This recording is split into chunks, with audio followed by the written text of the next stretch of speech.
e qëtë kamën kështu, edhe e qënë këta. Do më thënë, jo dyjat bashkë.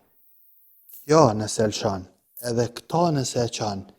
Kur e lëshon këta, e kini shpërblim, kur e ngrej këta nalt, e kini shpërblim kur je duke ba tavafin. Do më thënë, kujdes kur je të ba tavafin musliman. Ka shumë shpërblimet mëdhaja, mirë po mos u merr me gjanat kota. Fakt e ka leju Allahu Azza wa Jall, mi thonë për shembull familjes tane, që kjo dua është e mirë.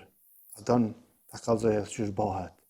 Ose i thu familjes tane, unë kam lezu Rasulullah alayhis salam ka thënë ka të bajsh tavafin, është mirë me thonë këtë dua. Këto gjana e të lejume mi thonë anë tjetër. Ama me nxjerr edhe me bo foto, hajde të bojmë bashkë një foto. Në tavaf, mani o musliman, mani kësë gjana se nuk është loja ja, ajo është din, njëherë një jetë nështë ata ka mësua Allahu Azza wa Jall me shku, që shfryzohe, thash, po jo çdo hap. E lëshon kamën, shpërblim, ka thonë Muhamedi alayhis salam. E ngrej kamën tjetër, shpërblim. Që të e gjete me po fotografin, lusëm Allahun Azza wa Jall me na ruajt.